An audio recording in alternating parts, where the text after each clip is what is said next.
his job to keep me on track and keep me focused and keep me on time. So he's reminded me that we're running late. So I will give a fairly brief talk, and kind of general. I can't compete with His Excellency, but I'll do my best. I want to start off by saying that the tack that I want to take is why monasticism. His Excellency spoke about ecumenism between the churches and spoke about the liturgy. I'm going to speak more specifically about monasticism. Why monasticism?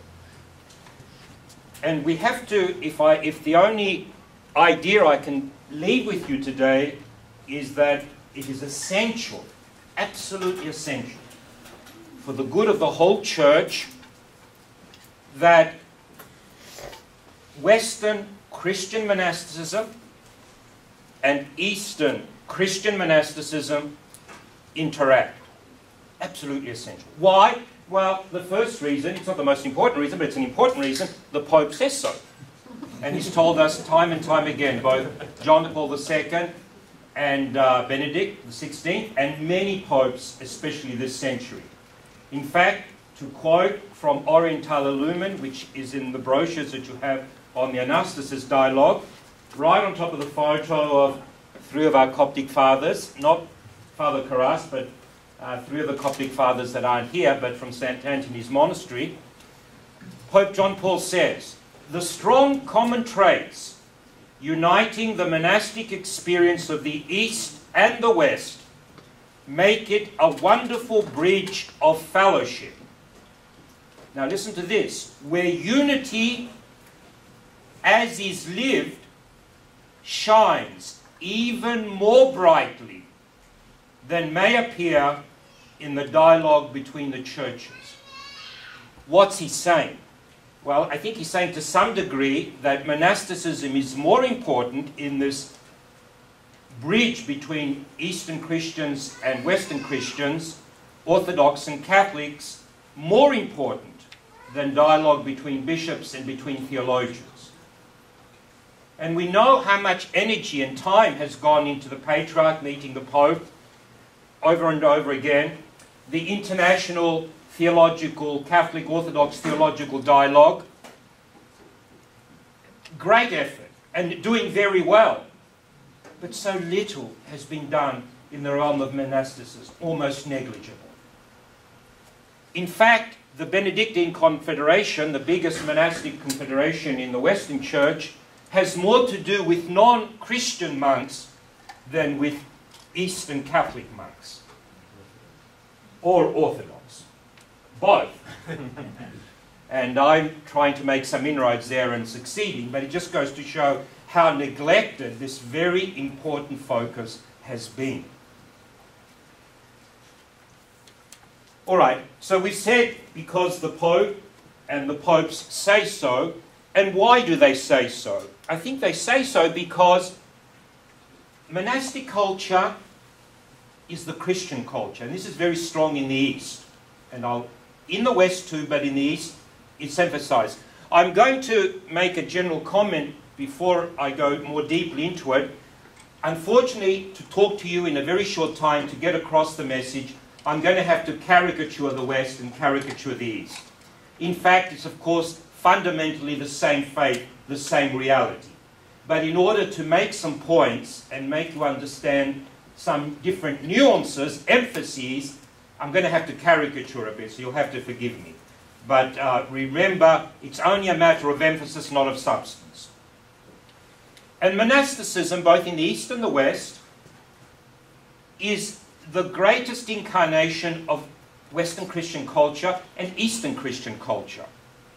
And in order to meet and fight and defend ourselves against the secular culture, which is all too dominant in the world, and not only the secular culture, but certain other cultures of other monotheistic religions that are also, to some degree, becoming more and more of a challenge in Christianity as Christianity begins to feel the effects of secular attack. So in order to defend ourselves, we need to have a language. If you don't speak English very well, you're not going to be able to debate very well and win your case. If you know English very well, you have more chance of getting your argument across. And it's the same with religious culture. Now, when we talk about culture, we usually think of ethnic culture. That's not what I'm talking about.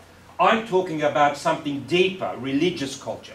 The service we had today was Eastern, but it was all in English, predominantly. So I'm talking not about language in that sense, but I'm talking about liturgical language, church culture, religious culture. And the reality is that most Catholics don't know what it means to be a Catholic. And so they are seriously impaired to defend themselves against the secular culture that is presenting itself against the church. If the Western Church and the Eastern Church knew the real language, the broad horizon, the broad culture of what it means to be an apostolic church, Catholic, Orthodox, Eastern and Western, we would have richer language. We would know our language better to defend ourselves more substantially against this atheistic, agnostic language of the secular culture around us. So what I'm saying is, on itself, the Eastern Church and the Western Church fighting the forces against us, too great. We have to, it's time now to unite, to defend ourselves against a greater attack than each other. Yes, in the past, because of negative histories, Orthodox thought their biggest enemies were Western Catholics, and Catholics, their biggest enemies were Eastern Orthodox. Those days are gone. You and I know all too well now that we've got bigger contenders to deal with. And so we have to unite. And in talking about culture, I think another point I want to make is that if we narrow superficially what it means to be Catholic, then this encourages extremes and dissent. And we know that dissent in the Catholic Church, particularly in the last 40 years, has been very substantial. We know that. Yes, one way of dealing with it is to combat it, the magisterium of the Church, right? But it's not the only way. The other way is to broaden the horizons of what it means to be a Catholic in an authentic sense, not in a novel, innovative sense. If we broaden the horizons, then the dissent perhaps will be less likely to happen. It will be easy, acceptable to be a Catholic in very many different ways that are all traditional and apostolic. So that's very, very important. And also to deal with this, you know, His Excellency was so, which we need to thank him for, so fundamental in passing Proposition 8. We all know of his great work in that area. That's an example of Catholic culture, not only Catholic culture, but Catholic culture from our point of view, fighting the secular culture. But it's not enough. It's too narrow a view of Catholic culture. If we were able to do that with the broad spectrum of what it means to be the Catholic Church, East and West, we would have a greater treasury at our hands by which to be more convincing to people, to preaching the gospel and converting them. And so what we're talking about is the two lungs of the church. And these, remember, as I said, are not most incarnated amongst theologians, even amongst bishops, but in monastic life.